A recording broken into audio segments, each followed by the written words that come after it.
Yes, we're live. Hi, Yang Gang. Hey, Hey, How Ching. are you? Hey, Adam. we're Hi. great. Hi, Nick. Hi, Adam. So nice How's to see you everything? guys. Yes, great to Absolutely. see Always you. Better a pleasure. now. Yeah. Your hair is so short, and I almost did not recognize you. Hey, Yoon Jae's here. Hey Yoon guys. Jae! Hey! Yes. You know what? Hey Nick. Hey Adam. How's I it think going? I Hey, think Yoon I'm gonna Jae. change. Yeah, I'm gonna change myself into a Ching Juhl, New York, Yan Gang. Okay. Okay. All So right. we're all going to give us a label, okay? California Young Guy. Yeah, CT Young Guy. Thank you. Thank you. Awesome. Okay. Give me one second. Yay. How do I do this? Do I Oh, have to log in to change my name? no. You could do it right now. I can do it for you. Oh, I see it. I see it. Edit name. Yeah, Okay. you just click on what I do is just click on the blue thing. Mm-hmm. So Yeah. so how are you? We have Yunjie from New York. Um Yunjie and I were just a couple of streets different. We're all in Manhattan, and we have CT Young Nick Rivera, and then we have Adam Burton from California. Great. So, what's new in your life, Adam? Not much. I mean, the virus is not great out here. Like we're in a bit of a critical situation, so like staying in place is still highly recommended. In fact, it is enforced. Like my band and the four of us in my band were going to do a live stream a couple weeks ago, but we decided not to just because like it would look bad and it would send the wrong message, and we kind of want to be responsible in that front. But if there is, thank you, if there is like a lockdown and an order to not be with people who are in your same household, we didn't want to do that. So kind of just in a holding place, trying to work with musicians remotely. And I mean it's good in some areas, but of course we're just ready to be back, at some Right, point. right. Yeah. Yeah, Same here. I've been just doing like interviews with my orchestra members, but we're not doing any kind of musical events. It's a little sad, but it's just the reality of the situations. right. Yeah, it's really tough too because like you think to yourself like this is a time where I should be like writing the best stuff. I should be like in my peak of inspiration because so much is going on and I finally have the time to be at home and write it. But it just isn't that way. I mean, at least for me, like my inspiration really comes from community and not isolation. Yeah, yeah. So, yeah. What about you, Nick? What about you? Anything new in your life? Uh, Not much, to be honest. It's just still doing the same thing, trying to stay connected with people, and it's mostly through mediums like this. Besides those I'm at home with, which is my parents and my sister, and I see my grandma, and then that's my circle. That's basically it. Sometimes I see my uncle, and that's it. You know, so I'm just trying to stay connected and informed about what's going on, locally with the virus, and also nationally. In Connecticut, the situation keeps changing. It's kind of phase one type of thing. So, there's no dining indoors as far as I know. Haven't really been out much. So sometimes it's hard to keep up with what actually is going on around me because I haven't really been out much. Right. How's everyone's cooking skills improving? On the up and up. Oh Uh-huh. yeah, that's great. That's I great. haven't really cooked, I'll be honest. I would do No. more Okay. of Well, the I eating. guess yeah. Yeah, my son cooks. I don't cook that much. Yeah, but guys, you guys, we literally were like last year of this time in our city, right? Can't believe it. Because So I've been, surreal. cutting the film, and I do it as a date. Hmm. February 6th. I mean, no, January 5th is what we got there, and then today is January 8th. We're definitely in the middle of it, in the car. You know, guys, I remember like yesterday, like I remember going to those like houses and like, looking for the directions using the minivan app, was it? Yeah. Yeah. Yeah, and then going house to house, then all the notes we took down, Right. remember, Nick? Right. Yes. Oh, Yeah, yes, and that's the right. door hangers. Yeah. It just feels like it just feels so not so long ago because of the pandemic. It feels like some part of me like feels like time suspended once the pandemic started. We're in this kind of like dream, like suspended, extended, mode. Right. That's what it feels like sometimes. Right. It's amazing. And Adam, thank you so much um, for donate your talent to the film. Because Yeah. every time I hear the music, I cry. Every time this section of music you sing, I cut it into a car riding leave Iowa, then go onto the airplane, and then it says goodbye Iowa. It's your music. So and the funny thing was in the last version, I had an editor help me. He cut it short a little bit, like a one half phrase short. So by the time the airplane ride and saying goodbye to Iowa, it was not the same place. Your music sort of like climax, to the point. So I changed it back in very many. The very next day I changed it back because that is very important to me.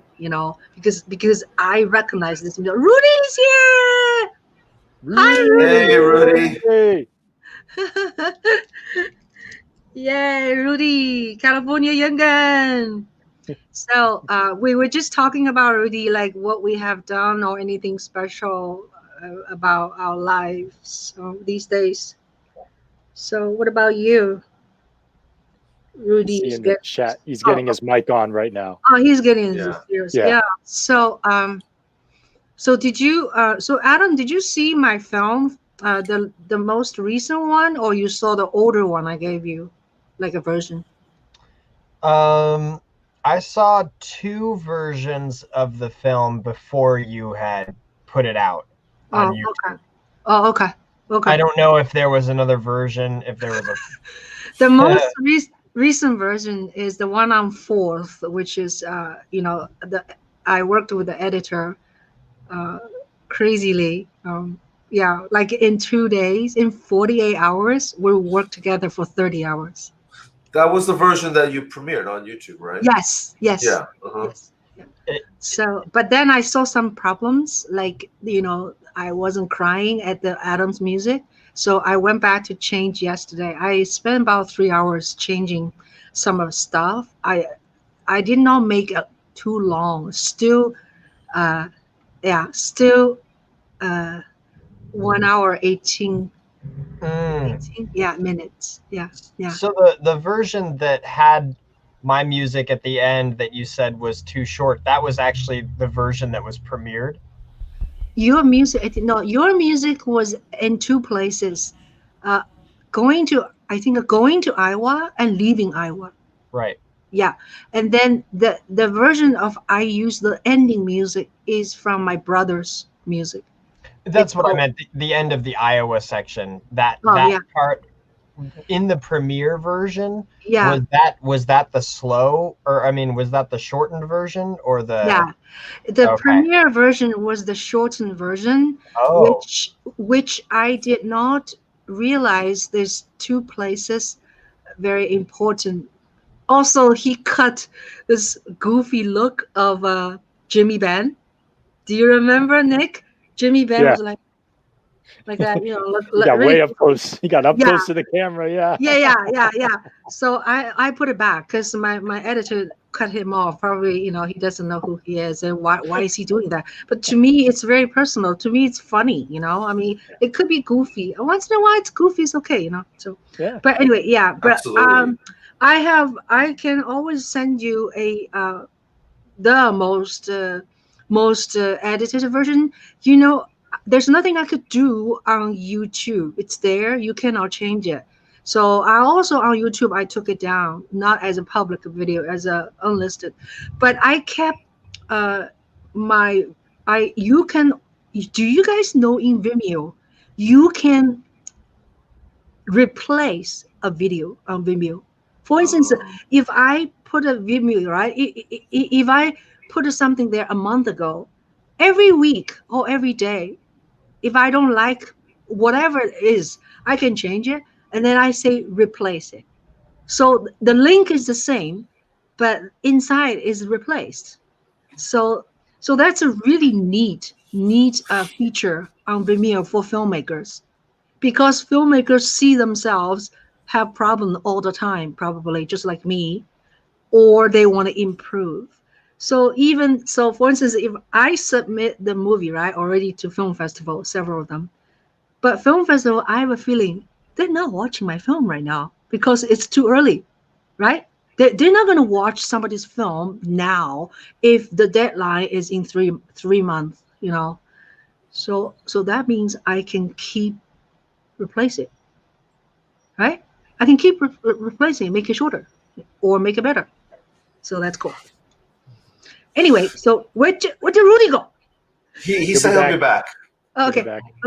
So can we please? Yeah. Go ahead. Why do you think YouTube does not allow you to edit videos? I never understood that. Like, no. YouTube has a feature you could edit. You can. No. I mean, you can't replace it. That's what I mean. But I would figure it's a lot of work for them, because YouTube's volume is much bigger than Vimeo, right? And also for me to do Vimeo like that, I have to buy their professional account, which is $50 a month. So I had to pay like $600 just for me to be able to do that, because every week they give you 20 gigabyte allowance. So if my film is 11 gigabyte, I can't even do twice. I have to wait, you know, I can't wait. So in that sense, I think the money is well spent. I need to change. I see myself making mistakes here and there every time I watch it. Other people may not even see it. I see it, you know. So anyway, it's the same thing with, like, you know, arranging or like music. You know, like you see. I'm not a composer, but when I arrange things, I've made, you know, changes in the orchestration over time because I realize I made things, or I hear things differently after I've heard them. You know? And it's just natural that we all, you know, improve upon the work that we do. It's never, you know, the first time it's ever perfect. You know, I'm sure a writer probably has the same. You know, right? When someone writes something, again, they want to change. Yeah. So anyway, thank you, Adam, for letting me use your music. And then along the way of editing, my editor said I need more music, more. So we actually used some other jazz music I had access on, or even YouTube has these really cheesy music. I actually use my own string trio. My string trio has some recordings. I used a little bit. Hello? Hi, Rudy. Hi, can you guys hear me? Tim is here. Yeah, it's a little soft though. Tim is here. Tim. Hi, Tim. No, he's driving, man. Are you okay? So anyway, I want us to first talk about, we need to have a toast to people who work so hard for Georgia. Isn't that? Toast. Toast. Cheers. Toast. Thank you, Georgia. Yeah, toast. Yeah. Because I did not go this time. You know, part of the reason is I was editing my film, and the other is I was a little checked out by the coronavirus, you know, and I didn't think we can be so you know, warmly toastily being together, you know, compared to last year. So I did not go. Yeah. But anyway, Joseph Gibbs is here. Hi, Joe. And POE is here. Poe is here. Stormwatch 59 is here. Thank you. Elizabeth Nora is here. Oh, wow. Anybody in this list is from Iowa? No? Naomi, hi. Thank you so much for coming. Thank you. Did Naomi go to Iowa? So let us know if you went to Iowa. I wanted to invite you to our panel. Today's panel mostly are people we had a awesome time in Iowa, and yeah. Hi Tim, are you okay? Yeah, I got it plugged in now. Hey everyone. Oh, my God, so many faces. I found Tim in a Zoom meeting with the Georgia, right? Oh well, how did I meet him? Because I did not have his Facebook or anything. So finally we hooked up, which is great. So yeah, so could we please talk about the victory? Hey, congratulations, Tim. You are part of the team, right? You're part of the Georgia team, right? Yes, I'm out here in Georgia, but I think this is a win for all of us, clearly, right? Yeah. Yeah, I know, but you worked hard, Yeah, thank you so much. Were Yes, you with the Math Movement, or which organization were you involved with? I was just volunteering with a lot of the organizations here, mainly with HFGA, and AAAF, Asian American, AAPI voters, Black Progressive Action Coalition, just all across the board. Whatever. Yeah. Awesome. I was just exploring where I can be most effective, so I explored all options. So we worked with a lot of great people out here. That's so awesome. Yeah, can you give us a little bit? Can you talk, Tim? Can you give us a little bit sort of inside edition of the winning? What are the aspects of winning? What made this win possible? I think we have to give a lot of credit to the organizations here in Georgia who set up. They were just so well organized, well prepared. They knew what they needed. They knew who they needed to reach. They knew what they needed to get the votes out. They knew the numbers. They had the goals. It was the right amount. They were just phenomenal down here. It was a lot of money that was poured into Georgia, but they made good use of it. So yeah. So how was Andrew Yan's appearance help to move the needles? What do you think? So at one point, a lot of the Yang Gang here, we got here really early. So a lot of the canvassers knocking on the Asian households here in Georgia were like more than half were Yang Gang, and I think that was, I think it gave more momentum for people to come out here, and that canvassing crew grew from that to like 50 by the end.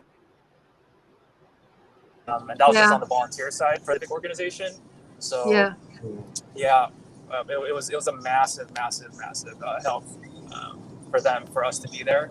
But both ways, right? Wow. Anybody else have any thought about Georgia? I'm just curious, like if there was a big enough Asian American turnout that it impacted the race. What do you think, Tim? I'm not really an expert in this, but from what I've been hearing, the turnout was huge. I can probably link you one of the articles that came out that gives you more data on that. Let me find that right now. I'll put it in chat. Just be careful. Careful, you're driving. Multitasker here. It's like, we want the numbers, we want the data, but we want you to drive safe. Yeah. So Rudy, how are you? We were talking about like anything new in our lives these days. You want to tell us a little bit? Well, I was late because I was. Can you give us more volume? Can you guys hear me? Yeah, that's better. Yeah, I was training my dog. I have a beagle. Oh yeah. Yeah, he's really smart. Like we take him to a trainer every couple of weeks or a month or so. Yeah. Just kind of raising expectations on his training. Yeah, so that's why I was late. We were teaching him. We're kind of teaching him in a way to where he could be almost as good as a service dog, but more on the lines of like a therapy dog, where he could maybe interact with autistic children. Because the main priority is to make sure he's safe. He has to, of course, not jump on anybody. And then when we ask him to play somewhere, he has to stay in that spot until we release him from that spot. So that's what we've been training him to do. And he's really smart. Like he could pick it up. Like I could give him like 3 or 4 cues, and then he pretty much gets it. But he's notorious for not wanting to listen after he knows how to do it. Yeah, it's pretty amazing. Beagles are notorious for being having a higher average of intelligence than other dogs, but that could also lead to them being stubborn and not wanting to do something when they know how to do it. So that's the challenge that we've been having with training him. Yeah, and as you guys know, I'm a musician, so I've been really trying to push my online presence with my music career. So I've been starting my YouTube channel and just trying to be more present online musically, because I want to try to expand on that. Yeah. Give us your music. You guys, you can all give me your website or your YouTube channel, so I'll put it in the chat. Well, if you go to, it's on, okay, for YouTube, Instagram, and Twitter, it's Rudy G Official. So if you search Rudy G Official, you will find me on all 3 of those. So .com/Rudy G Official, or you could just search it. Facebook is Rudy G Official Music. Okay. And you'll be able to find my pages. So I only have a couple of posts for now, but I've been just working hard on trying to put on, for now, a couple covers just to kind of show my direction. But then I'm going to put more original stuff, like I plan to put up original music. I want to eventually do collaborations and also do like other things like unboxing reviews, tutorials, just trying to create a music community. Yeah. Sam is in the audience. Sam, do you have the link? You have the link? I sent it to you in your email. Please check. So Sam Branson will join us. He just got off work. All right. Yeah. Oh my God, I just saw all the faces here. Holy shit. Rudy and Adam, like Yoon Jae Lee, Nick, what is this? Oh my God. Good to see you all. Holy shit. I thought you already saw us. No, the screen is so small on my phone. Okay. Yeah. Careful, you're driving. So where are you right now? Which part of California you're at? Huh, Tim? Which part of California? I'm still in Georgia. I live in Los Angeles. Los Angeles, yeah. Oh, okay. I'm still in Georgia right now. Oh, okay. Yeah, cool. Isn't that funny? We have 3 Californian Yang Gang. Yeah. So, yeah. I wanted to say, Tim, we're neighbors pretty much. Yeah. How far you're away in terms of hometown? Like downtown LA, I'm like maybe 35 minutes from. Oh, okay. Yeah, and I want to tell a story actually about Tim, or it involves Tim. On that first day of canvassing, when we were all telling our stories, yeah, I had like a cry attack, and I started crying. You're crying, baby. I was crying just thinking about like all of the Yang Gang that were like introverts and were coming out of their shell to do this, and it was so touching, and I was crying so like violently. Tim was next to me and he was like, "Are you okay? Like, is this an emergency?" And I was just like, So thank you, Tim. Yeah. That was helpful. I didn't notice that. You mean when we were talking about our canvassing experience? Really? Wow. Yeah. And then talking about like our personal lives and stuff. Yeah. This was like the first or second day when we had that sit down, like with the pizza. I think that's what it was. It was the first day. No, the first day. We arrived there on January 5th. Then we drove to our city, right? Yeah. And then the next day, it's a January 6th, is that we went to, we got all the directions, and then we went to, and then we came back. Then we had a pizza. Okay, yeah. Then we talked about this and that. I did not film when we talk, I only filmed like, I am so and so, I'm so and so, I'm so and so. Yeah.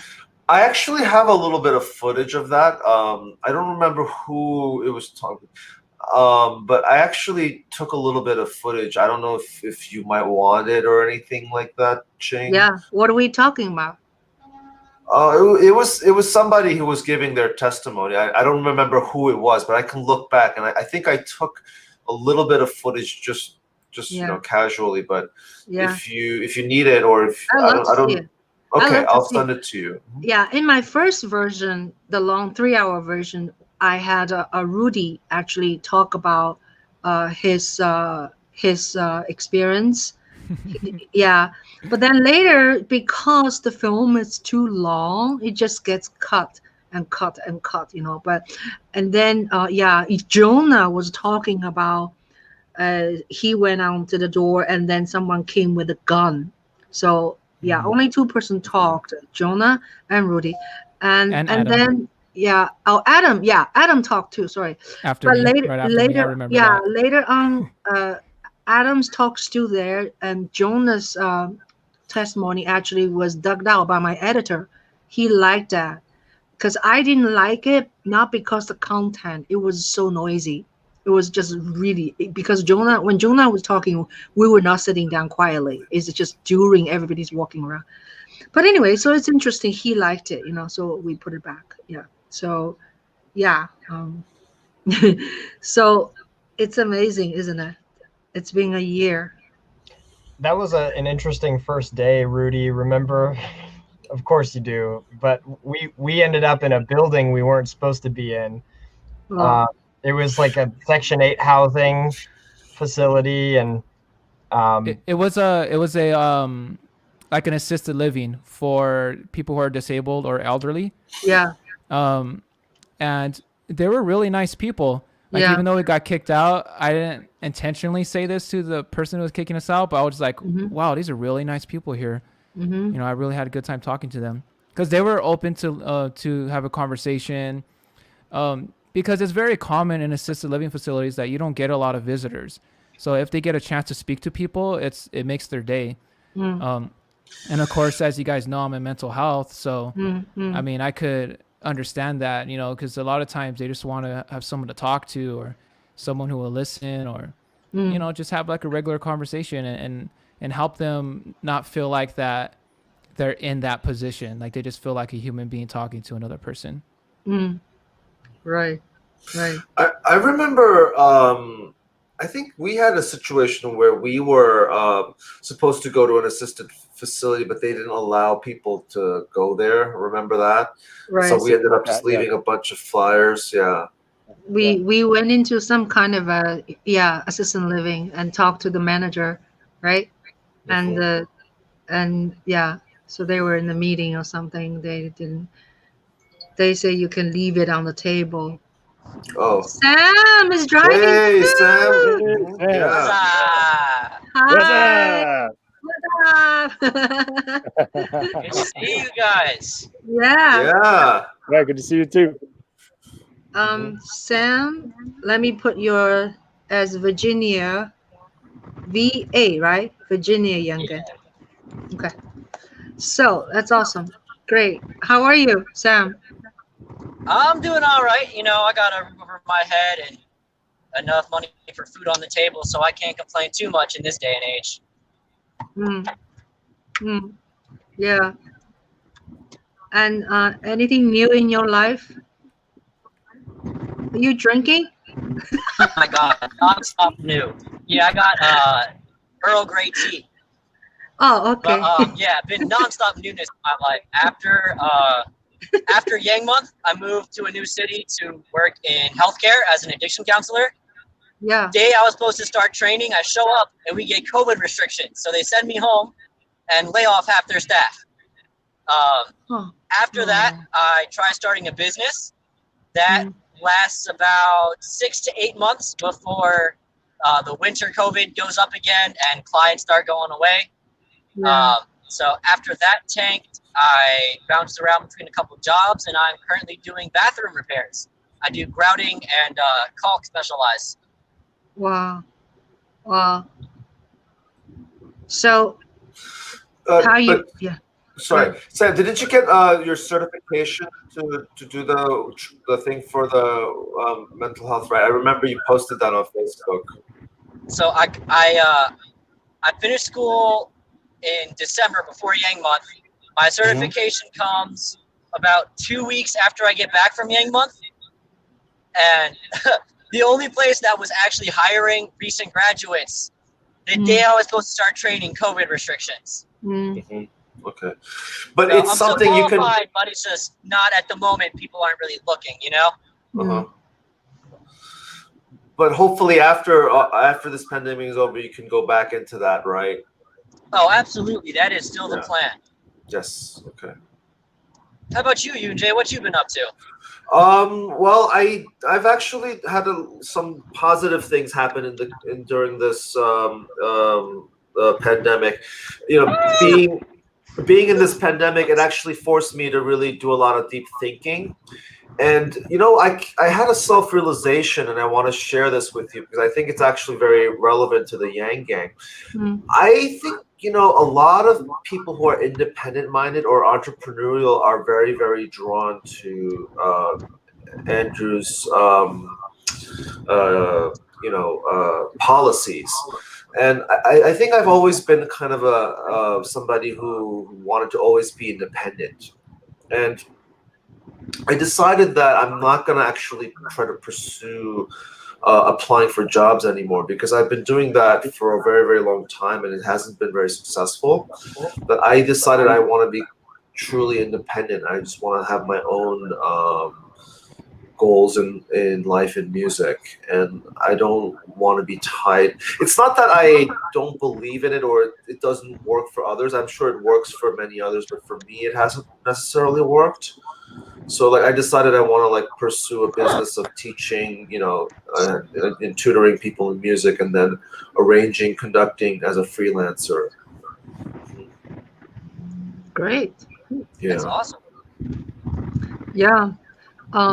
There is actually there is really money to be made for teaching though, because I look back also, like I have some private student. I don't have a lot, but if I really wanted to, I can develop, you know. And yeah, and that's the thing is like I realized like I don't have a lot of students either, and like when I started teaching, it was just kind of like I kept thinking of it as a temporary thing. Oh, until I get a real job, I'll do this. But then I realized like I thought about it over COVID, and I'm like, wait, this is what I do, and I actually love doing it. So why don't I make it my real full-time job?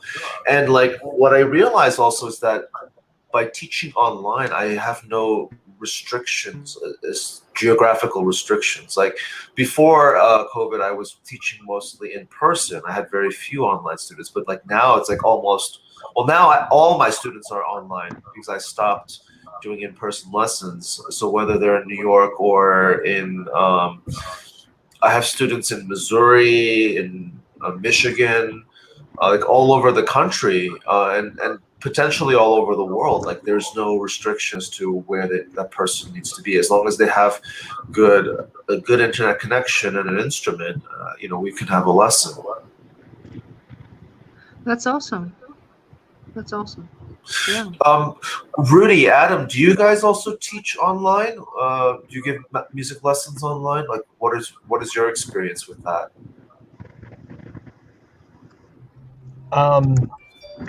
It's, well, my student that I have right now is still in the early stages. So I do meet with him once in a while, but with COVID getting worse and he's also a little far from me, we've been doing like 2 online and then 1 in person. So I'll get to kind of give him homework and still guide him, but then we'll have at least once a month a time where I get to be in person to help him put his fingers on the frets and kind of physical stuff that is hard to do online, and especially because I like to play along with them, give them something that they can do, and then I could play like lead stuff over it and things like that. You really can't do that online, but the technology is good enough that I mean you can keep the ball rolling by having a few sessions online. So I mean technology's just gotten almost to a point to where it works great. Yeah. What about you, Rudy? Are you teaching anyone at the moment? No, in the past I have taught people guitar, but I think I haven't really been teaching people, in a while. I've been really trying to focus on my craft and because I'm a multi-instrumentalist, because I first picked up the guitar and then I started to learn like bass and piano and MIDI and vocals. So I've been kind of trying to do all that, and I would say back in 2015, since 2015, I was like very heavily on performing live shows. So I would play throughout Southern California. Did a lot of shows with the band that I'm still in, but we're kind of like on hold right now. So just focusing a lot on that, because ultimately what I'm hoping to do is when it takes off, because I want my music to kind of like be an example, like lead by example on try to be as creative and original as possible, because a lot of times musicians, they kind of want to be in like a specific genre and stick to that, where I want to try to see like try to be eclectic, and yes, you could have like a general genre that you probably love and you focus on, but try to include sounds from other areas and not just get stuck in one avenue, because I would say it's better to be different than try to be better than everybody else in your genre. Yeah, can I just add to that, Rudy? So yeah, one of the reasons why I wanted to be very independent was because of that. Because like I felt like, especially in classical, the world, like there's so many expectations of you, and I'm sure Ching has experienced this too, because she has a trio. She was a professional violist. It's like I think everybody expects you to take a certain route, and if you don't take that route, you're kind of an outsider, And I can sort of relate to the way like Yang ran his, presidential campaign. Like, there's certain the established politician route, and we have the established musician route where you go to school, you get your degree, and then you get a job, and then you progress from there, and then there's these certain expectations. But I think I never really felt that, and I always felt very like not confused, but like just very uncertain in many ways, or just uncomfortable slightly, because like I feel like I had to fit into this mold, and if I didn't, there was no path for me. And I think what I realized was that for now, that if you believe in yourself and if you believe in what you are meant to do, you have a path that you can create because of social media, because of YouTube, because of Patreon and all these things. And like just being part of the Yang Gang and seeing people just create content gave me the confidence and the knowledge, or the thought that I can truly be independent and it's okay.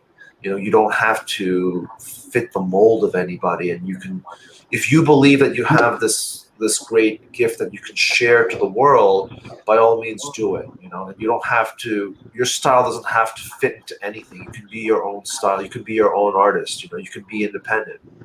Right.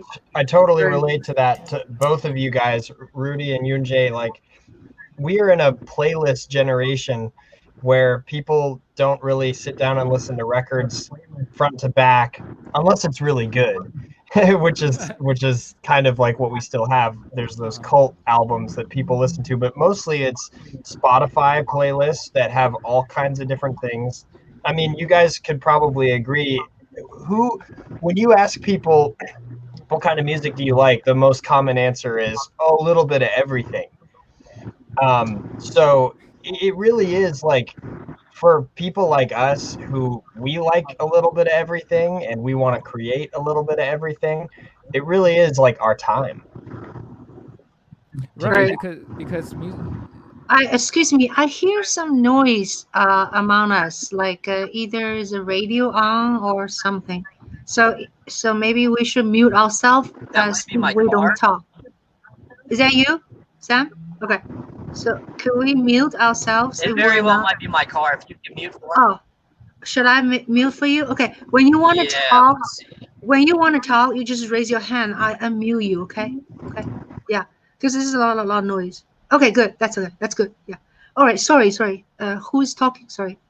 I was gonna say that, because music genres, those are just, every genre has certain patterns that they follow in their sound, like certain rhythms, certain melodies, certain, sonic textures in their tone. But then all music is derivative from one another. So over time, as things change, you could still revisit those sounds from different areas and try to be creative and combine them. Because that's basically what creativity is. You take known elements and put them together in unique ways.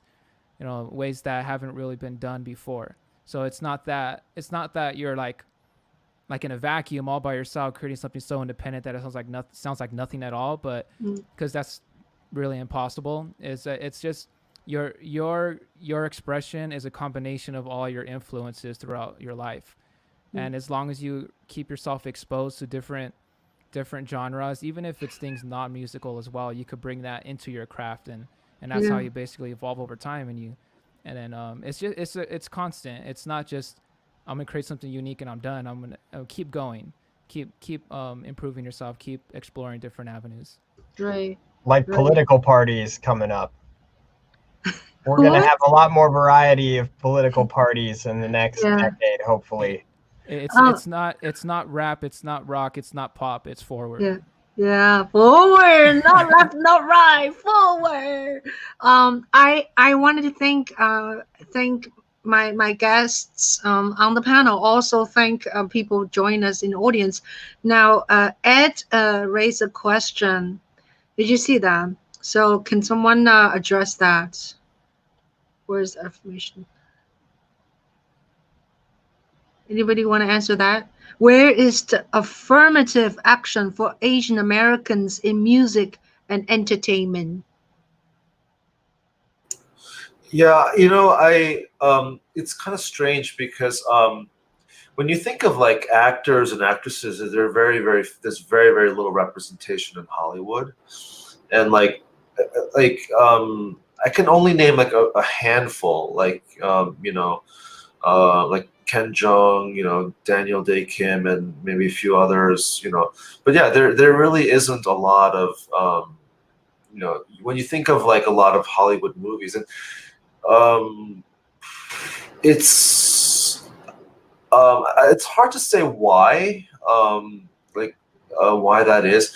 Maybe Tim, do you have any insight into that, or anybody else? Because I don't really know. I just know that it's kind of an issue, but I don't really have any like in-depth knowledge as to why that would be. Hello, Tim. Are you there? Tim is frozen. He's frozen.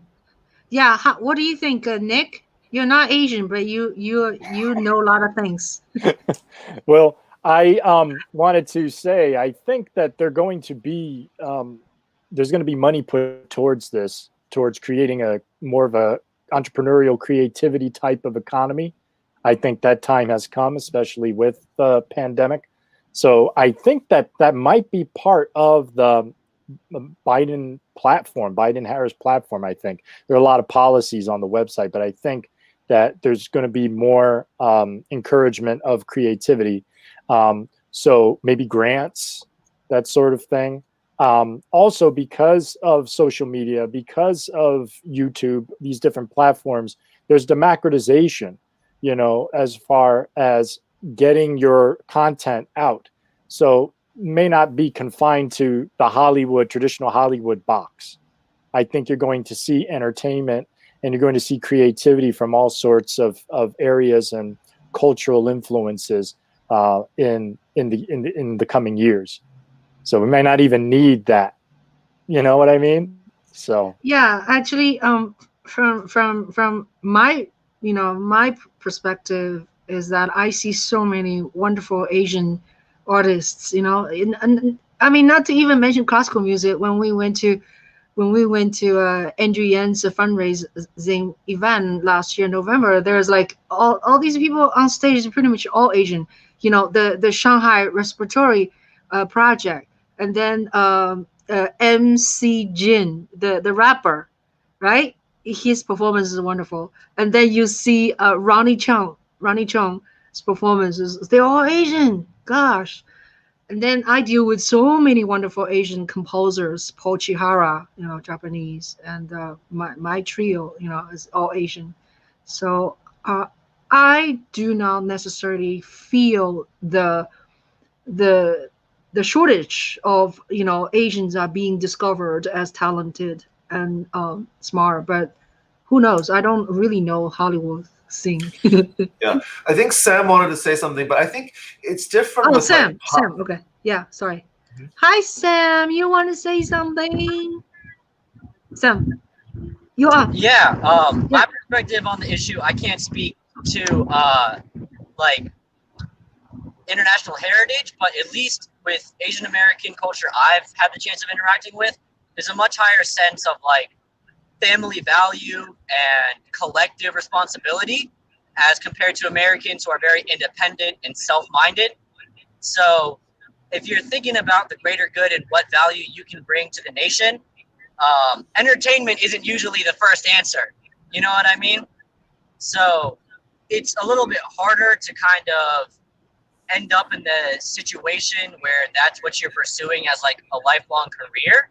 But I think as our politics becomes less competent and our cultural engagement goes up, people are starting to see that there's a lot of legitimate collective good to be utilized through cultural arts. You know, a lot more people base their opinions off of podcasts and TV shows now than they used to.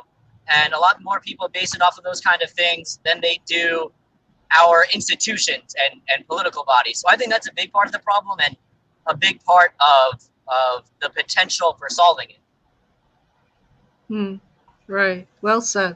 Well said. Could we talk about what's going on like on Wednesday to our government?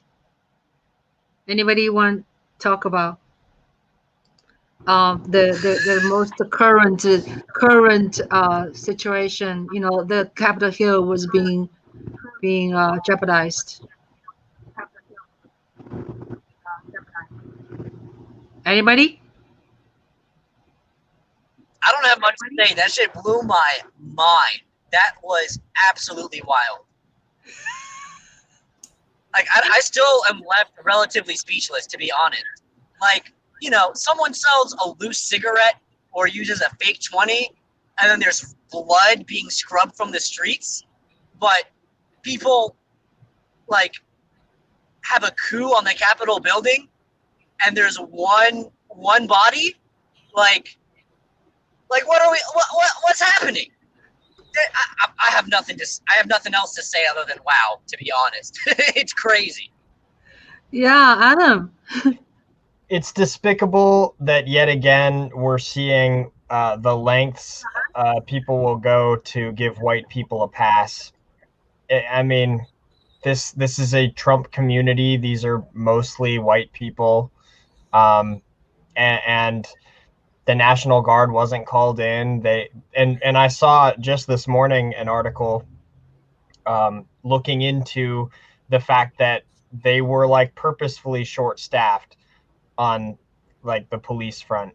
And that, I think, is the thing that we should really be digging into as far as holding people accountable.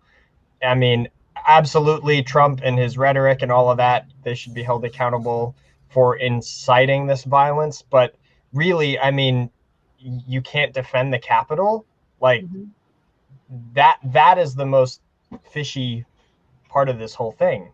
That there's tons of videos of and confirmation that a lot of these police officers were part of the movement. Off-duty law enforcement were there. They brought their badges to get in, but they were part of the protest. I mean, you could see countless videos of them opening the gates for them, taking selfies with them.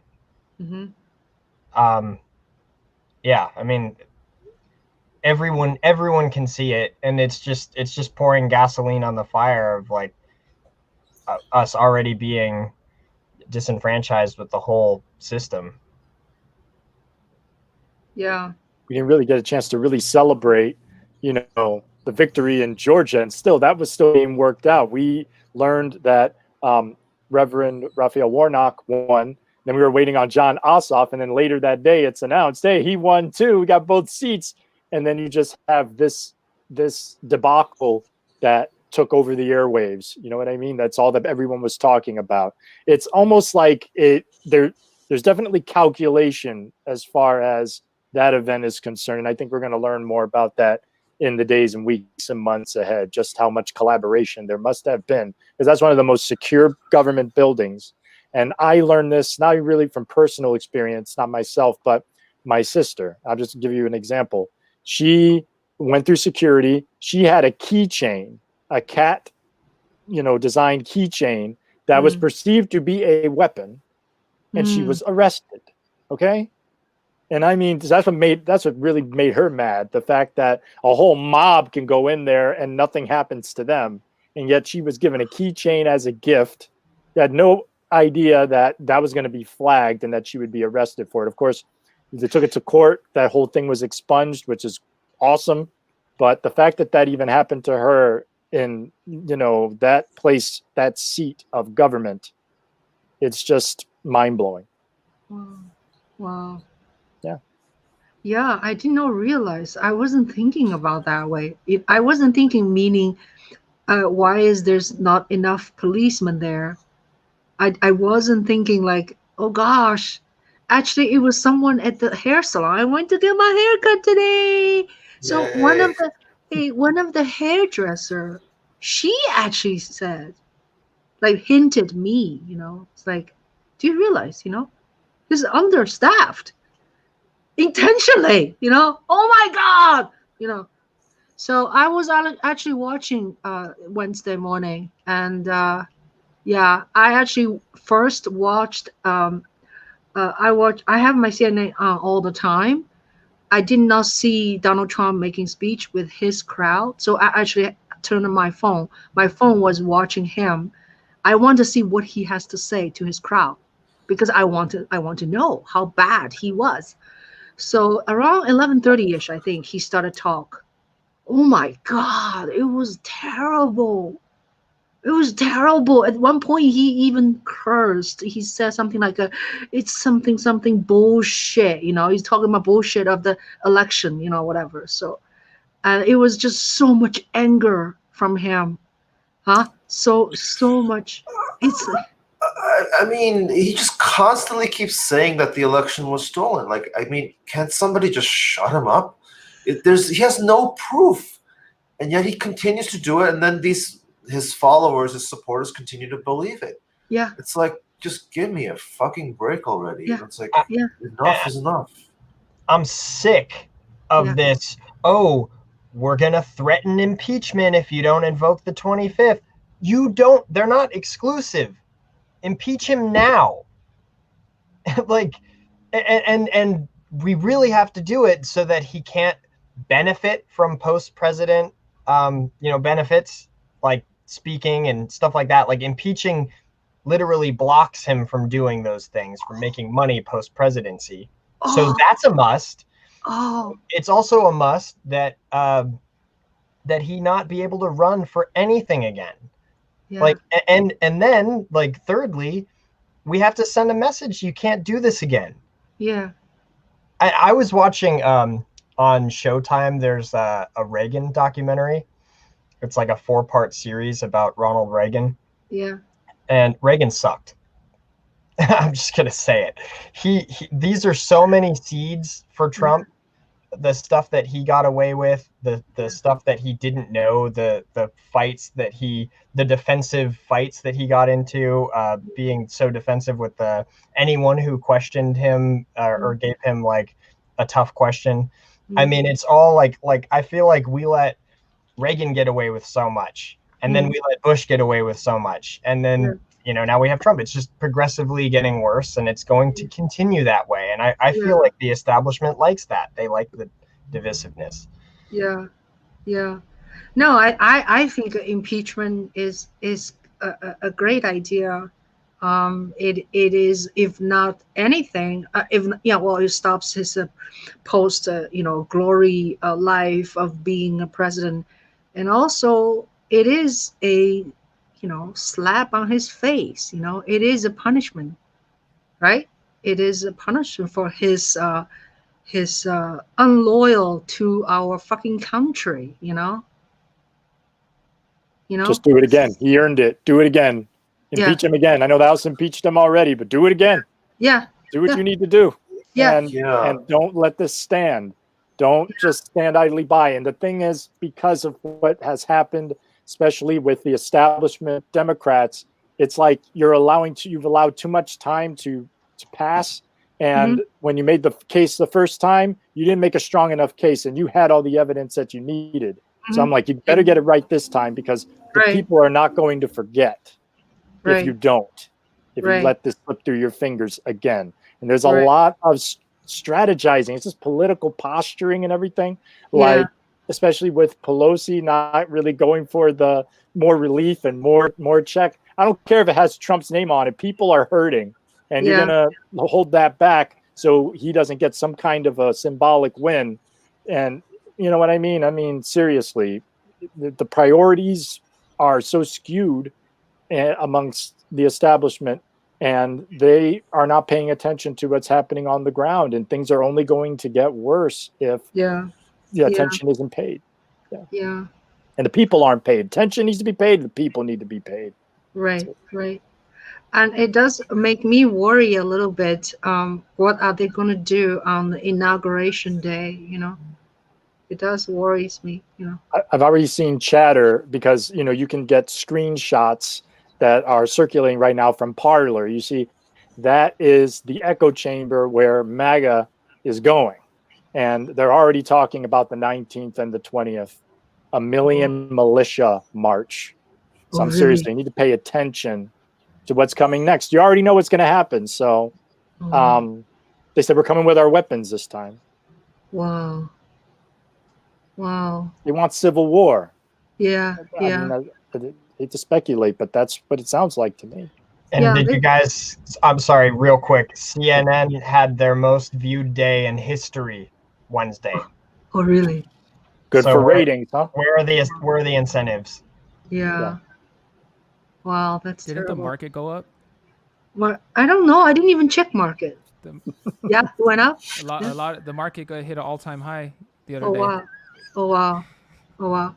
Can wait? I was gonna say something. Oh, can we please talk about Andrew Yang? When is he gonna announce for the mayorship? And do you approve him run for mayor of New York City? What do you say? How about Tim? Oh yeah. Tim, you didn't say much. Tim, what do you feel? Hi, Tim. Uh-oh. Tim is frozen again. He's speechless. Okay, what? So, Rudy. Yoon Jae was going to say something. Yoon Jae. Yoon Jae. Yeah, sorry. Yeah, I was just saying, hell yeah, we're 100. I'm 1,000% for it. So I mean, I feel kind of bad because we get to keep Andrew Yang for ourselves, not for the entire country. Don't worry, we'll let him go after 8 years. Yeah. What do you say, Tim? Do you have any input about NGM running for mayor? Yeah, I think if you can get UBI, implement UBI in New York City, that would be an amazing. That would just be amazing. New York City. So I'm actually going there this week. You going there this week? Yep, straight from Georgia. Oh yeah. Yep. Yeah, my phone number. Yeah, so I'm going to see Ching and Yoon Jae when I get up there. Yeah. I hope to see you guys again. Yeah, you have my phone number, right? Yeah. Maybe we can meet somewhere, you know. Have Korean barbecue. Definitely. You said the magic words. Rudy, you gonna say something? I forgot what I was gonna say. Oh, about Andrew Yang running for mayor. You know, like ultimately, Yang knows what's best that he needs to do, and if he thinks that this is what he needs to do to push our country forward, then I'm supporting him. Because it's all about, like, he has his goals in mind, and only he knows what he needs to do ultimately. Right. If he feels like that this is going to, you know, put universal basic income as well as his other policies at the forefront and help the country move forward, then he's going to do it, you know. And that's why I support him regardless. You know, if I would only not support him if he's not what if he's not who he is, basically. Yeah. Yeah. So yeah, I think it's great, and some people I know, you know, directly against Andrew Yang running for mayor, they are afraid that he will fail, because being a mayor of New York City is kind of a shitty job, you know. There's so much problems, you know, potholes, deal with the three different biggest union in the nation, the police union and some other union. Yeah, that may be true, but I think it's just a microcosm of what, if he ever runs for president again, what he would have to do. And I think we can't be afraid of failure at this point. You know, he has to just, if he feels that this is the best office that he has a chance of running. And I know that Yang has done the math, because he did that survey, you know, and he came out on top pretty much even with the ranked choice voting. So I think he sees that there's a very, very good chance that he could win. And, you know, a lot of us here in New York are behind him that you know, we're part of the Yang Gang. And, you know, there's been a lot of like humanity forward, like onboarding, and a lot of people from all over the country want to come and help. And yeah, I mean, whatever happens, I think, you know, we have to work with whoever becomes mayor, whether it's Yang or not. And he feels that, I think, by running, he can even either push the other candidates or just win outright. So, you know, there are already like two candidates who support UBI running, you know, besides Yang. Or there was there's one person who he claims to be a member of the Yang Gang, Ed Cullen or something like that. He's like an entrepreneur from the Bronx. He's running. So we're already having people that are influenced by Yang. There's also a Korean gentleman who, I don't know if he's Yang Gang, but I know he admires Yang. So, you know, it's already a good sign that we have, you know, people who are running, you know, against him, but still support similar platforms, you know. So I think there's nothing negative to be gained by doing this. Yeah, I mean, whoever wins is going to have to deal with all the political fights. And, you know, if Yang ever wants to run for any position, you might as well start here, you know. Yeah. I think it's a really good decision, and on his part, because I learned yesterday that, yes, he spoke with the Biden administration, but they wanted to give him more of an ambassadorship. But he's been there, done that. You know, in the Obama administration, he was an ambassador of global entrepreneurship, right, and a champion of change. So he's looking for where he can have the most impact. And, you know, I would imagine being in a position like that and, you know, not a senior cabinet position, that it would get frustrating. So I'm really glad that he's stepping up and he's like, let's do this. Let's go for the mayoral race. And he did the math, right? So we know where he stands, and he's a front runner. So I'm all for it. I think Andrew Yang for the Big Apple. Let's go. Let's go. So was Andrew Yang ever being offered by the Biden administration any position? Did you say he was offered something? It has come out that he was offered a kind of like an outreach role to Asian Americans. And I kind of see that as I see that as insulting and pretty, like, I would say, kind of not really, you know, he can do so much more, is what I'm saying. But I think in Georgia, he showed that when he goes and he knocks on doors and he talks to people, I think that the AAPI turnout was higher because of what he did. So he's shown by doing that, campaigning for Reverend Warnock and John Ossoff, that he knows how to do that. But there's so much more. He's thinking big picture here. Yeah. Yeah. Yeah. Huh. Well.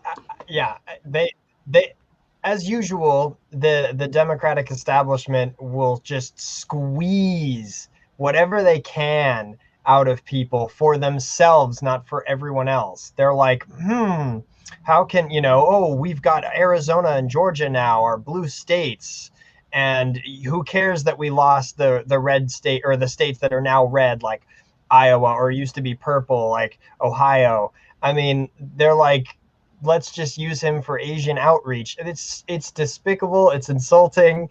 And I mean, to go after New York City mayor, really, it's about advancing the ideas, creating a perfect case study for implementing what he wants to do for the rest of the country. New York City is one of the largest economies still, like, in the world, I think.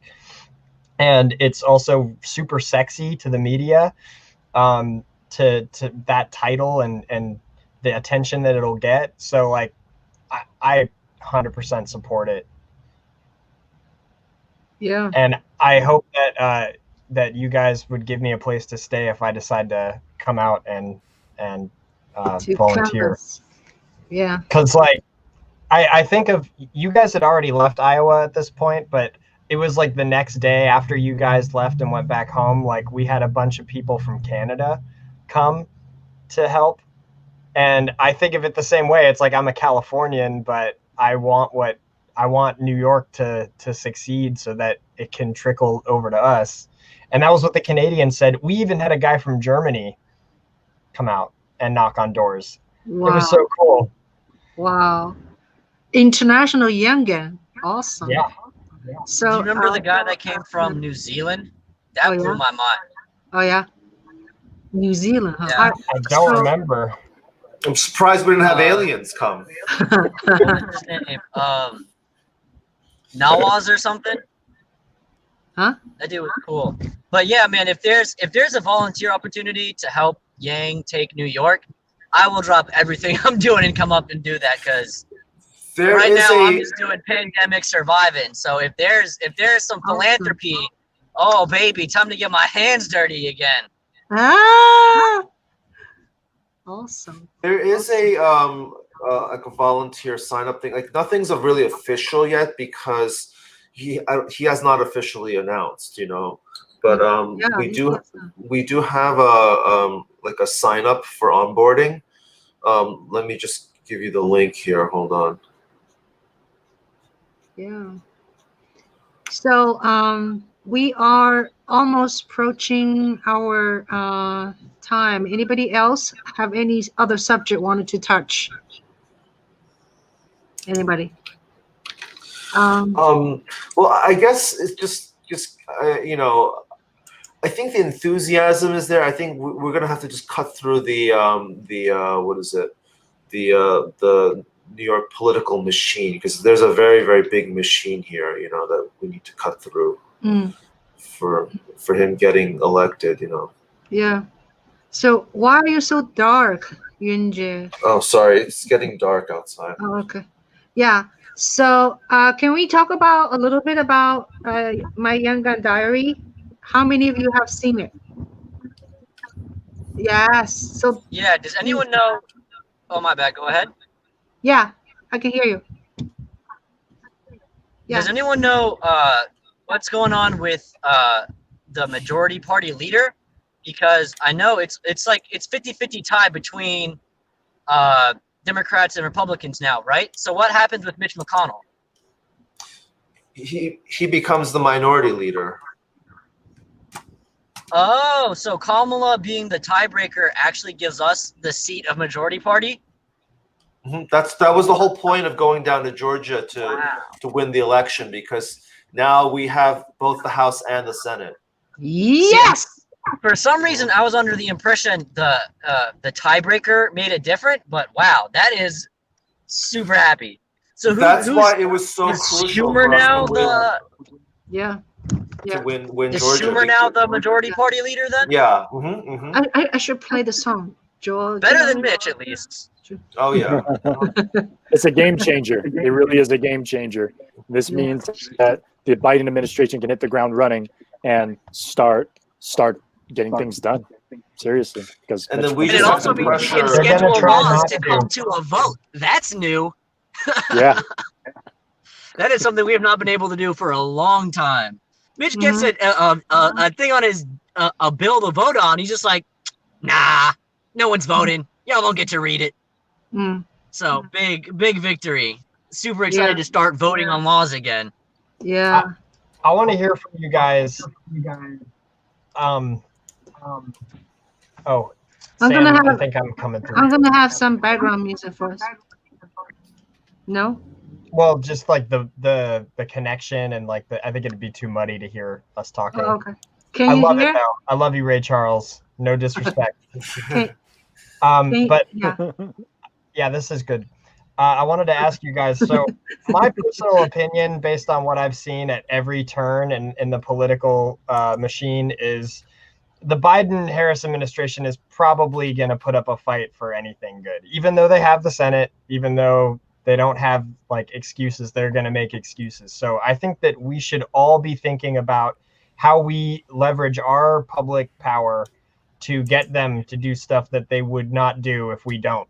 It really is up to us. I think we're going to be hearing a lot from Andrew about that if he's not too distracted with like the mayoral, which he probably will be. Like that's going to be one section of the focus. But I think he'll still also be out there leveraging his opinions on what we could do to help the government. But provided Andrew Yang's not even giving us guidance, like who do you guys think we should be like following or listening to, so that we know what we have to do to make sure we hold Biden-Harris accountable for getting stuff done?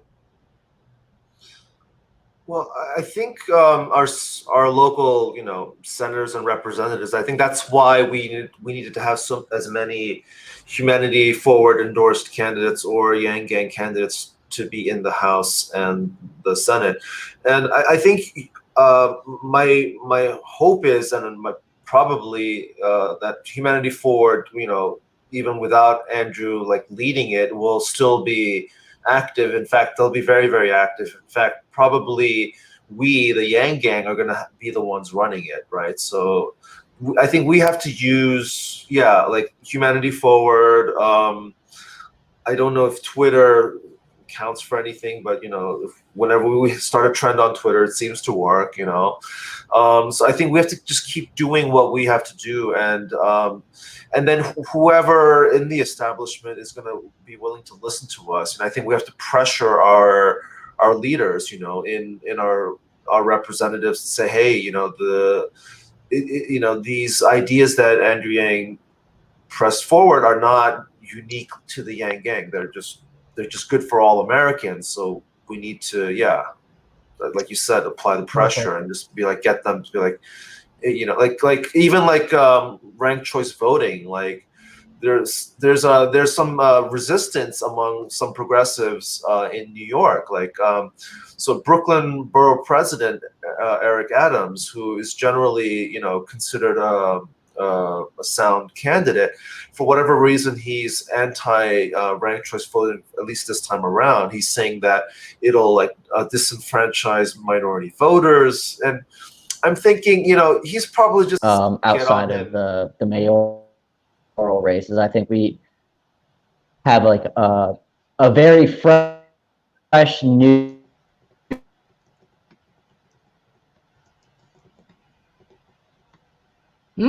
What happened? I think we lost Oh, Sam okay. a little. Yeah, Sam, you're muted now. Yeah. So, yeah, we welcome whoever wants to do some music for us. Just be careful. Some music, it has copyright issues, so our video will be, sort of a. So maybe play some original music. Can you guys hear that? Yeah, it's a little soft. It's soft.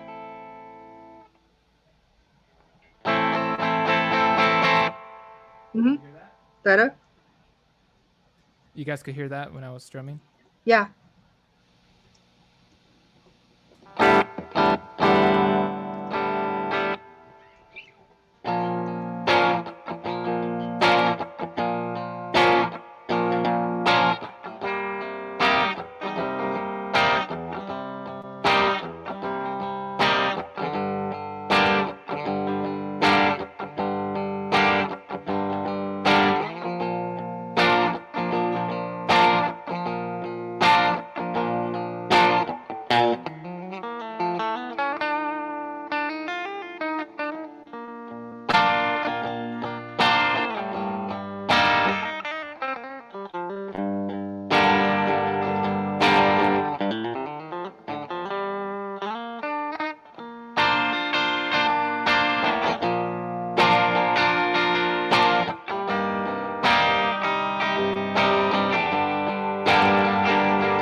Maybe next time I'll Okay. keep it in mind or whatever. Yeah, Sam.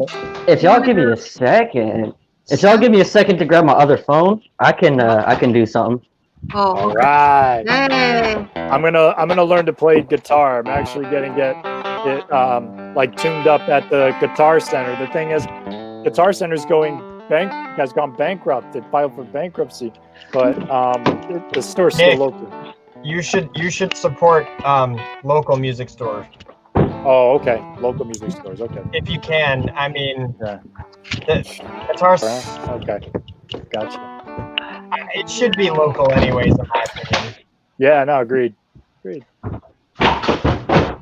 So Sam actually is a rapper, right, Sam? Uh-oh, you're frozen again. Yeah. I started doing slam poetry, but after. Uh-oh. Frozen. Frozen again. I wrote a poem. Oh, yeah? Nice. Yeah, while we're waiting for Sam, if you guys want to. Okay, please. It's really short. Okay. My space to pace. My space to pace, 5 feet straight, an endless world, back and forth, a void to fill, open still, my space to pace, a creative place. Nice. Nicely ran. Like it. Yeah. Uh-oh, Sam, you're frozen. Frozen Sam. So you didn't tell me your reaction to my film while we're waiting for him. Anybody? Loved it. I thought the flow was so well put together. I mean, start to finish, captivating, very authentic. It was amazing. Are you talking about Monday night's watching party? Yes. Okay. That was phenomenal. I loved it. Thank you. Yeah. I loved how we had the meeting afterwards. It was so great to just connect with people and just talk about our experiences and share, not only what we thought about the film, which was absolutely incredible and just moving, but just like getting to just see other people and just catching up. That was just really nice. Thank you for being there. We're all there. Rudy was there too. Yeah. Sam wasn't there.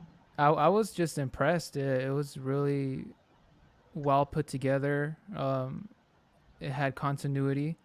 You pretty much get a glimpse of what it was like to be on the ground. Very personal. I know that was brought up in the last stream, but that was my first thoughts. Like, wow, this is really like an intimate documentary, where you get to see on the inside on what it was like instead of the outside of what other people are saying about the campaign. And just a lot of the aspirations, everybody's background and everybody's reasons for being part of the movement. It had some fun moments in there, which was a nice touch as well. And really just showed like the evolution of the campaign and how it was a really unique experience, and it kind of showed like how far like people are willing to go for this campaign. Going in the snow in Iowa. Like I would have never thought I would have ever done that in a million years. Like I'm not a political person. I don't give a damn about politicians or what they have to bring to the table. Andrew Yang was an outsider who could really do some good, and that's what inspired me to be a part of it. And it's really nice that I hope that this documentary is an example of the Yang Gang for future people who kind of get involved, and they see what could be possible for somebody who's just seemingly out of nowhere. And if you have a message that is meaningful and impactful enough, it'll drive people to try to reach that goal. Thank you. It was really cool after Monica put out her documentary the week before, which really showed what you would see if you were following the movement closely online. You got to see all of the key moments, like on the debate stages, all of like the podcasters. You got to see all of those clips. And then with your film, it was like, here's what it's like to be one of us and active and see it from that side. It was really cool. And no, I forgot what I was going to say. But yeah. Thanks. All right, Sam, you want to say something, or you want to do your thing? Show us. First, I want to say congratulations on the documentary. I saw it. I wasn't able to stay for the whole party afterwards because I had work this morning, but it was great. I really enjoyed watching it. Knowing you're such a stories person, I was expecting like more like a narrative kind of thing, but this was like just so human. Like it was a very human film, which we don't get very often anymore. So I just wanted to say it was great, and anyone in the audience who hasn't seen Ching's documentary yet, go give it a watch. It's amazing. Thank you. Oh, I remembered what I was gonna say. Oh. It brought back these flashbacks. Yeah. As it did. I'm sure we all got that. And I wanted to comment, the other day it was 41 degrees out here in California, and I just like had to pick up something from the car. And I was so cold that I was like, I can't believe I was out there in Iowa. I can't believe I was spending hours and hours knocking on doors in this. This is freezing. Only for this movement. Yeah. It didn't feel that bad when we were like Nick. It was just like we were just walking around, right? Yeah.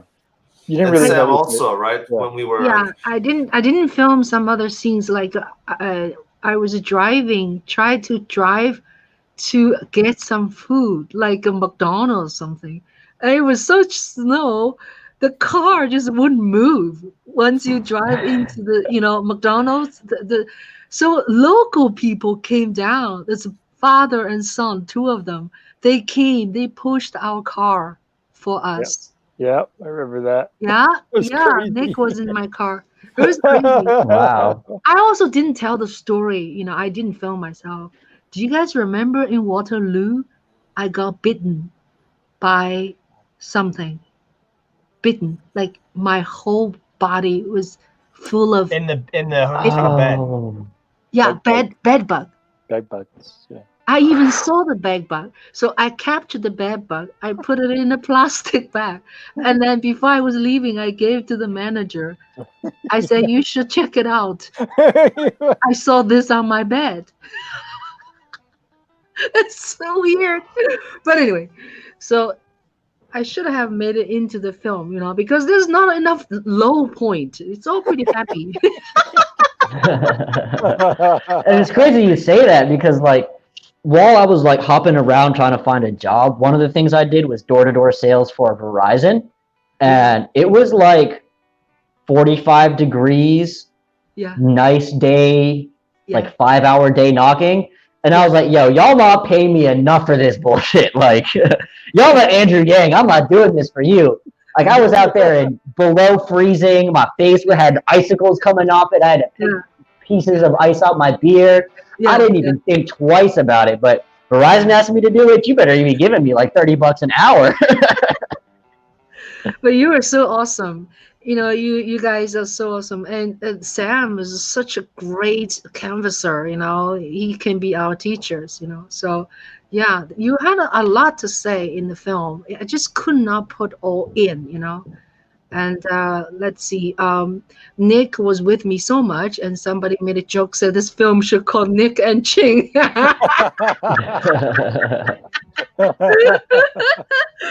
And then Adam, you're so wonderful. You said so many things I captured in the film, and I just couldn't include everything. And Yoon Jae never really had one sentence in the film. It's just because Yoon Jae is with us a lot physically, it's a lot of movement.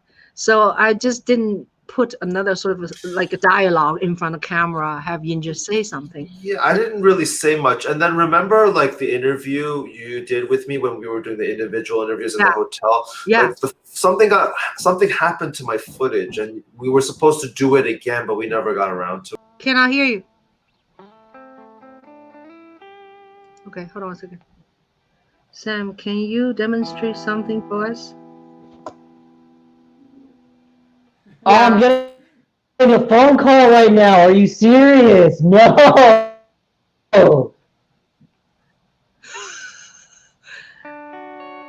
Okay. I text Sam. Yo, Ching, why you call me right now? Because I cannot hear you. Are you doing a performance? Wait. Sam? Sam? Okay. Yeah, what is your performance? All right. So now that my phone's not acting up, we're waiting. I want to tell y'all a little bit about me, and then I'm gonna go ahead and do a little bit of music for y'all. I started out.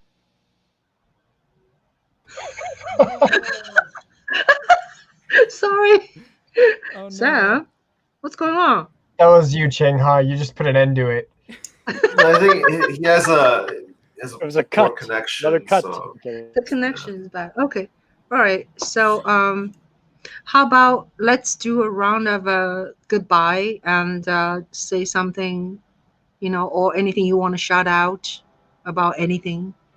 Shall we start with Nick, please? Wow, I can't believe it's been a year, but I'm excited for the future, and so good to be with everyone. And Yang Gang, get excited because the next chapter is going to begin any day now. Adam. Yeah, you're right, Nick. This next chapter is going to be something big. It's going to be a lot bigger than Trump's next chapter. I'm pretty sure. A lot more significant, a lot more positive. Also, Ching, you were going to share before Sam's connection went off. you said you had an idea a couple days ago. What idea? You tell me. I had an idea. No, I only had an idea a couple of days ago to have a Yang Gang Hang. Oh, okay. I thought it was something. I thought it was like an announcement or something. No, because of all the turmoil and also the Georgia winning. So I thought we should get together to talk about it. And then plus, the more I watch my own or edit my own documentary, the more I get sentimental because it's exactly a year ago. We were running around the street of Iowa, you know. We just, you know, yeah. So it's very, very sentimental for me. So I thought I want to see. Here. I want to see. So today, all of us, we all went to Iowa. So how about Rudy? You want to say something to conclude our? Hey, can you guys hear me? Yeah, we can finally hear you. Oh, sorry about that. My phone, it's on 10%, so I just wanted to act like it didn't work.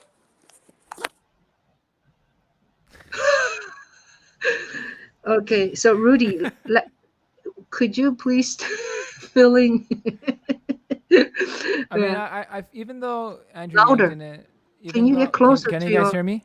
Yeah. Can you hear me? Closer, yeah. Even though Andrew Yang didn't win for 2020, you know, we had such a massive educational challenge for the public, and I feel like ultimately that was our duty at minimum, was just to educate people on what's possible. And we're still doing that. I mean, it's never ending. There's always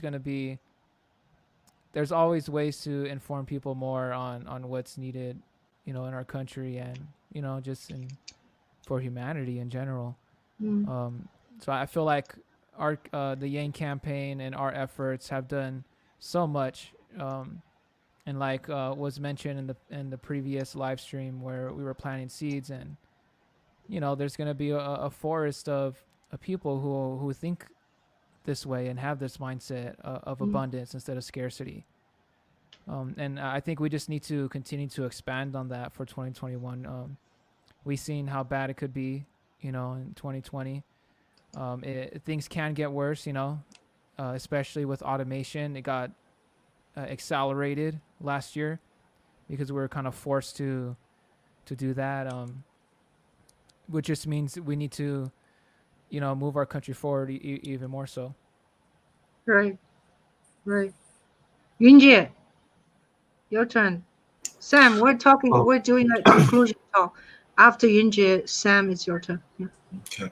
Well, I just want to say that, yeah, it's like we've all been saying, this is just the beginning. You know, 2020 was just the start of the movement, and I feel like we have a lot to look forward to in terms of having a new government, so that, you know, Humanity Forward can try to get agendas passed with local and you know, federal elected leaders, and then Yang running for mayor, and then just me personally, I wanted to dedicate my next arrangement that I'm going to make to Andrew Yang and the Yang Gang. So I'll stay posted. I'll have more information once I have it kind of in a more completed stage. Right now, it's just kind of, I'm just getting started on it, but I'll try to, you know, keep everybody informed on that.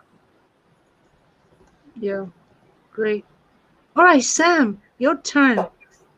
So my advice to people going through 2021 is definitely stay skeptical and stay doing your research, because things are changing really fast. One of the most educated and kind to others thing that you can be doing this next year is stay home and save money.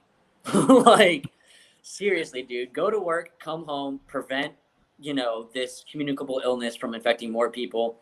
And while you're staying home to save lives, put some money in a separate account. Maybe open a compound interest, maybe open an IRA. Do something wise with your money while you're at home. I made the mistake of not doing that.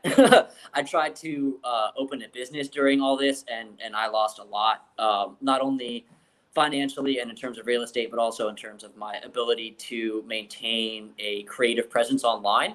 So, you know, guys, stay safe, stay home.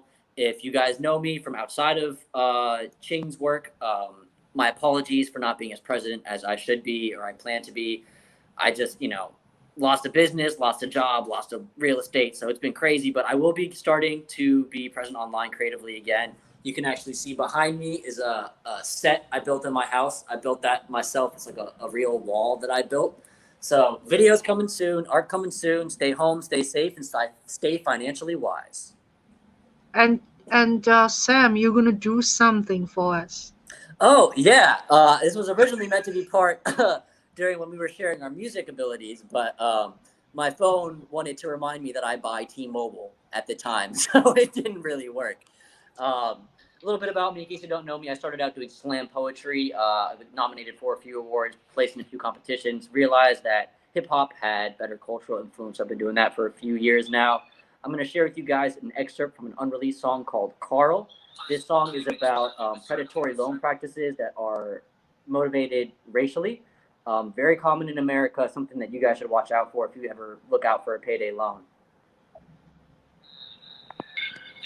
Here's a couple part-time jobs, trying to see more. One got prom, trying to see more, but I got no time off. No pay to her vacation shames, worked there long. Trying to be reformed, got a payday loan. A suit from the share and some new cologne. Plus they interviewing soon, so it won't be long before the suit gets some use and then pay back strong. But minimum adjustable and fees alone added up to more than payments on her goddamn home. Had to go back to the block that she grew up on. Now her kids go to school in a different zone. Resume got the name of the school they from. Interviewer read it and just rub them wrong. Rather pick a candidate whose life is calm. Yeah, they qualified, but they ain't getting no call. Positions just given to a guy named Carl. Yeah, they qualified, but they ain't getting no call. Positions just given to a guy named Carl. All right, guys, that's the second verse of an unreleased song. If you want to hear more, find me on SoundCloud at the artist Son What. Send me a DM and I'll give you a link to everything private. Yeah, just for the wonderful. Yang Gang exclusive. Please, thank you. And you guys give me email me all the links so I can put underneath. I can put at the description of YouTube. Okay, so when people watch this, then they can see you guys. Okay, so remind me. I think I know Adam's. Yeah, just send me again. Whatever you want me to post, I put it there. Okay, yeah. So current project or whatever. Great. Yeah, thank you so much. Dennis is here. Trump for podcast. Trump for yen. Trumper for yen. Dennis is here. Do you see that? Oh, cool. Hey. Yeah, I can't see who's looking, but you couldn't. Oh, you couldn't see. Oh, okay. Right. Yeah, we have some people here. Peter is here now. Thank you, Peter. Peter. Von Doroma. I don't know. Maybe it's your friend. Von Doromal. And then we have the Norm. We have Robin Lee. And what Robin Lee says, why am I not aware of this? Now you know. Yeah. Please subscribe my YouTube channel, Juhl Media. And also, how many people here has YouTube channel? So you can give me your YouTube channel too. So yeah, so